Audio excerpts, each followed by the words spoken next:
Begin with a broadcast exclusive.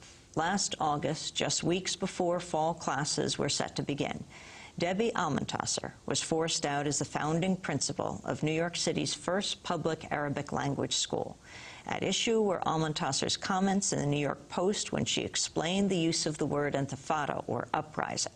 The Post had questioned Almontaser because the word intifada appeared on a T-shirt of a women's organization that sometimes used the offices of a community group where she was a board member.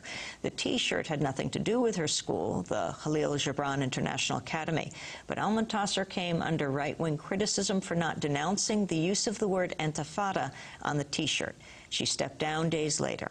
On his radio program, Live from City Hall with Mayor Mike and John Gambling, New York City Mayor Michael Bloomberg welcomed Almontaser's departure. Principal resigned today. Did she? Yep. She, I know the woman. She's worked for the city in a variety of capacities. She's very smart, honest. She's certainly not a terrorist. She really does care. And she said something a couple days ago. She got a question. She's not all that media savvy, maybe, and she tried to explain a word rather than just condemn. But I think she felt that she had become the focus of, rather than having the school a focus. And so today she submitted her resignation, which is nice of her to do. And I appreciate all her service, and I think she's right to do so. But now let's look to the future. In the months since Almontaser's case has become a major issue of free speech and anti-Arab racism in post-9/11 America, earlier this year she filed a federal lawsuit accusing New York City officials of violating her right to free speech and conspiring to remove her from her job. She was joined at the courthouse by dozens of supporters, including New York City Council member Charles Barron. There's no reason why this sister shouldn't be the head of a school that she started, she founded, she gave life to. This is absurd. This is xenophobia. This is racism. This is disrespectful. And we are standing here today solidly behind her to say that not only should she be considered, she is the most qualified, the best qualified, and should be put in that position immediately. That's right. Immediately. On Sunday, Almontaser gave her first interview for a lengthy article on her case in the New York Times. Today, she joins us from our Firehouse studio in New York for her first national broadcast interview. Debbie Almontaser, we welcome you to Democracy Now! Thank you, Amy. It's a pleasure to be here, and thank you for the wonderful coverage that you've given the Khalil Gibran International Academy last fall, and now making it a national issue for people to better understand. Can you talk about why you stepped down, even though you were the one who spearheaded the founding of this school?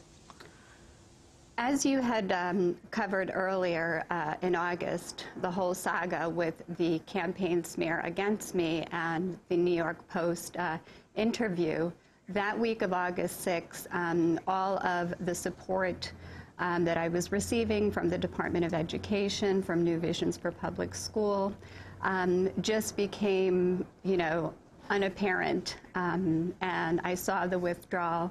And as of August 9th, city officials, as well as people from New Visions, met with me, and basically putting it, in the words of, it's either you or the school. We will not move forward with the school if you do not resign. And as you may know, this school is a historical school in this country. It's the first of its kind to be a public school teaching Arabic and cultural studies. And many people within New York City were looking forward to this school, the Arab American community, the broader community, and I could not put my personal interest ahead of the interest of the children that had already enrolled, 44 students, the 8 staff members that I had hired, and this dream that many people had been waiting for. So I had no choice in the matter, as you could tell. How did you come up with the idea for the school?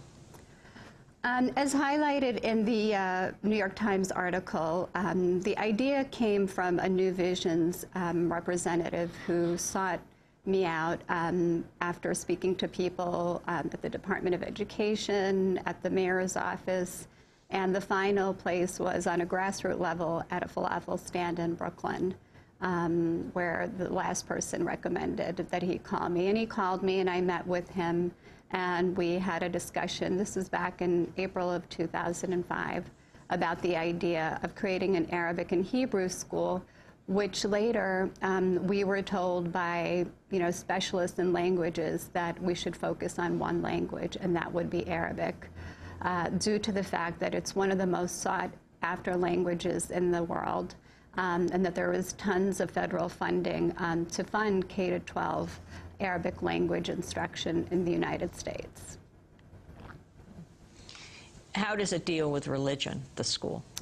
The school is a secular school. It has absolutely nothing to do with religion. And unfortunately, the right-wing groups began to spin the school as a religious school. The school is a secular school offering the New York City curriculum and meeting the state and city standards that all New York City public schools are mandated to, meet. And it was a school that was going to be teaching Arabic as a second language, as many other schools do across the city, across the country, and provide students with a better understanding of Arab culture and history.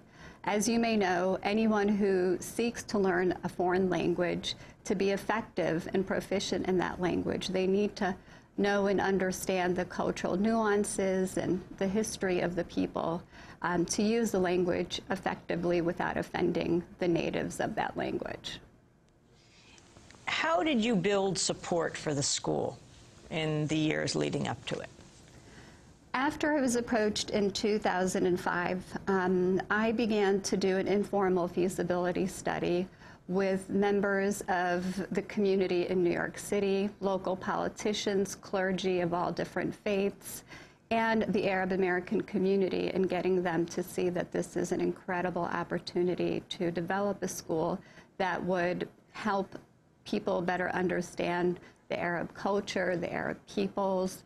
And in April, I think, or May of, I think it was April of 2006, New Visions hosted a meeting for the Arab American community where they pitched the idea.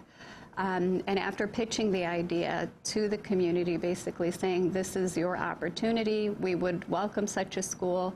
Now it's up to you to decide whether this is something you want to compete for. And as you know, the Bill Gates and Melinda Foundation provided money to New York City to create small new schools. So we were in a competition to get a $400,000 grant. So the community, Arab American community, engaged in a process to choose a social service organization that would be the lead partner of the school. And they also selected me to spearhead this effort, as New Visions did in the first place. But I wanted the Arab American community to feel a sense of ownership and have a voice in the development of the school in terms of choosing the lead partnering agency, as well as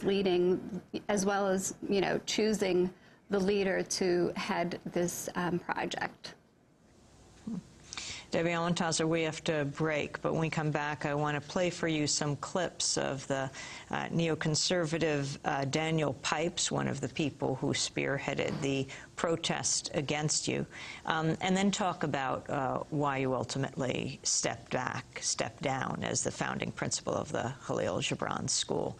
After that, we will go to the issue of mountaintop removal. Stay with us.